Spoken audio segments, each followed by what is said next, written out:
Então, meu irmão, minha irmã, é uma alegria a gente estar por aqui, chegando um tempo mais assim normal, a vida tomando o seu curso, digamos assim, mais natural, e a gente pode assim gravar com mais exatidão, com mais prontidão e com mais disciplina aqui no canal.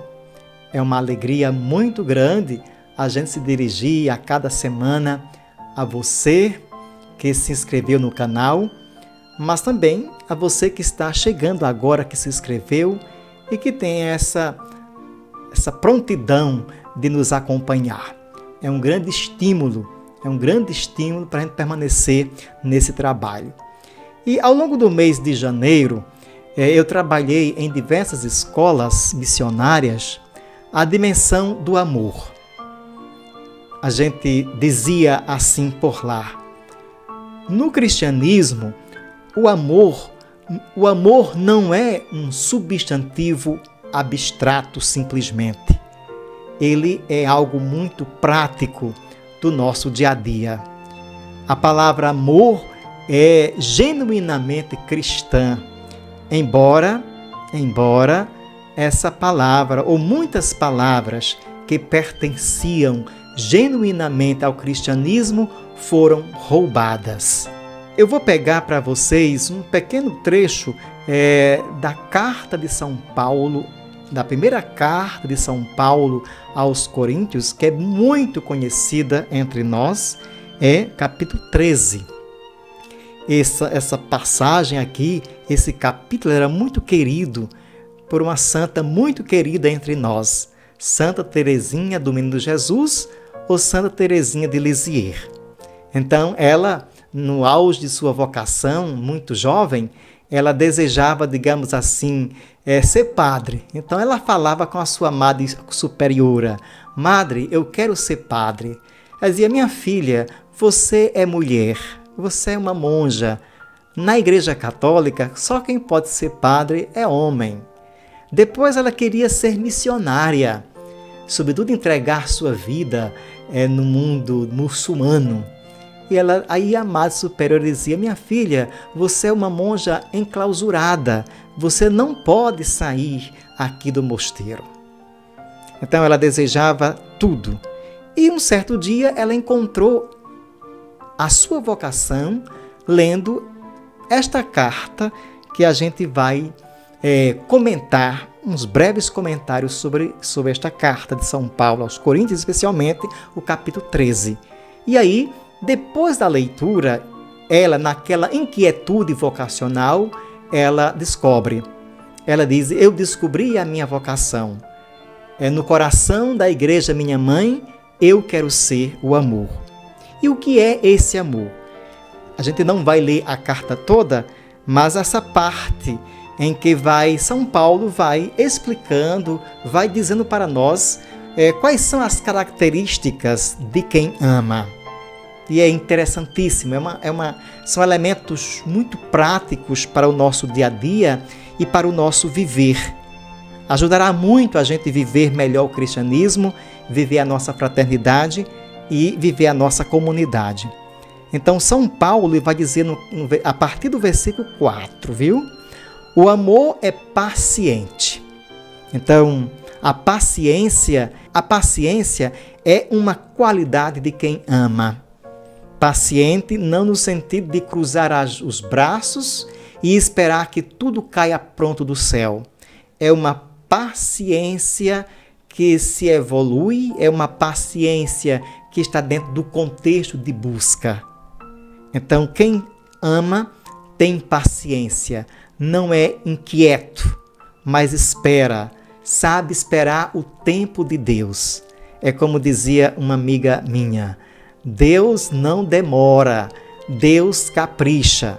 Então, quando você pede algo a Deus, ao divino, ao sagrado, você pede ajuda e que demora, coloque isso na cabeça: ser paciente. Deus não demora, Ele simplesmente capricha para sair bem feito. Tudo que de Deus faz é bem feito, é bonito e é belo. Depois ele diz o seguinte: o amor é prestativo prestativo. Então, quem ama é prestativo, quer dizer, está sempre pronto para ajudar, está sempre pronto nessa condição de servir. A gente lembra Dom Luciano, né, que foi arcebispo de Mariana, assim dizia quem o conheceu. Quando alguém encontrava com ele ou quando alguém telefonava para ele, a primeira coisa que ele perguntava era a seguinte: em que eu posso servir? Então, a qualidade de quem é prestativo é se colocar a serviço do outro, a serviço da outra. Depois, ele diz que o amor não é invejoso. O que seria a inveja? No geral, a inveja é essa não capacidade que eu tenho de não me alegrar com o brilho do meu irmão e da minha irmã. É não me alegrar com o sucesso do outro, da outra. Aí tem aquela historinha que eu costumo de contar. Certa vez o vagalume, certamente vocês conhecem, aquele bichinho que à noite, né, clareia na escuridão, e tinha uma cobra que tinha muita vontade de devorar, de comer aquele vagalume. E ele disse: Dona Cobra, por que que a senhora quer me comer? Eu sei muito bem que vagalumes não fazem parte da cadeia alimentar das cobras. E ela respondeu: eu sei muito bem que vocês não fazem parte da cadeia alimentar das serpentes. Mas eu quero comer você, eu quero devorar você, porque eu não suporto o seu brilho. Então é assim, no cotidiano tem pessoas que não suportam o brilho da outra, o brilho do outro. E aí procura de todos os modos, de todos os jeitos, apagar a luminosidade do outro. Então quem ama não tem isso. Quem ama se alegra com o sucesso, se alegra com o crescimento do outro. Isso é muito importante, sobretudo nas corporações trabalhistas, no ambiente de trabalho, no ambiente comunitário. Não se deixar levar pela questão da inveja. Não se vangloria. Quer dizer, uma pessoa que ama, ela não vai contar vantagens. Uma pessoa que é da vanglória, ele conta muitas vantagens, conta que é rico, diz que sabe muito, diz que é inteligente, diz que tem muitas relações sociais, mas isso tem nada a ver com a realidade, não tem nada a ver com a realidade dele. Então, quem ama não se vangloria, mas deixa aparecer a sua realidade como ela é. Se ele tem que aparecer, se ele tem que contar alguma coisa de glória, isso se dá no percurso da vida, mas não faz parte de um desejo, não faz parte do seu cotidiano, não faz parte de sua rotina. Depois, quem ama não se incha de orgulho, como diz aqui o próprio Paulo, não se incha de orgulho. O orgulho não leva ninguém a nada. O orgulho tem muito a ver com o nariz, né? As pessoas dizem assim: vejam como ela é orgulhosa, veja como ela anda com o nariz empinado. O orgulho, por que se orgulhar? Nós somos matéria, nós somos carne. Olha, depois de 3 dias que a gente morre, não tem quem aguente a gente. Tem que ser enterrada, tem que ser sepultada, tem que ser cremada, porque ninguém aguenta o nosso fedor. Então, por que se orgulhar? Somos tão pequenos, somos tão minúsculos, nós somos pó e ao pó voltaremos. Orgulho é o contrário de humildade. Com a humildade a gente chega lá, agora com orgulho a gente sempre esbarra no meio do caminho. Não falta com respeito, né? Ele é respeitoso, respeita o tempo do outro, da outra, respeita as qualidades do outro, né? Como é bom o respeito, como é agradável permanecer com uma pessoa respeitosa, que nos acolhe do jeito que a gente é. Depois, não é interesseira. Uma pessoa que ama não busca o seu próprio interesse, mas o interesse do outro, o interesse da outra. São Bento lembra muito bem isso na sua regra, que tem um costume assim. Na mesa, quando alguém está servindo, no mosteiro é assim, no refeitório sempre tem uma escala dos servidores. E aí, quando você está precisando, digamos assim, de um pedaço de carne, você não pede para si, você pede para o outro. É nesse sentido de estar matando em si o seu próprio interesse. Depois, quem ama, diz São Paulo aqui, não se irrita. Olha como a gente anda irritado.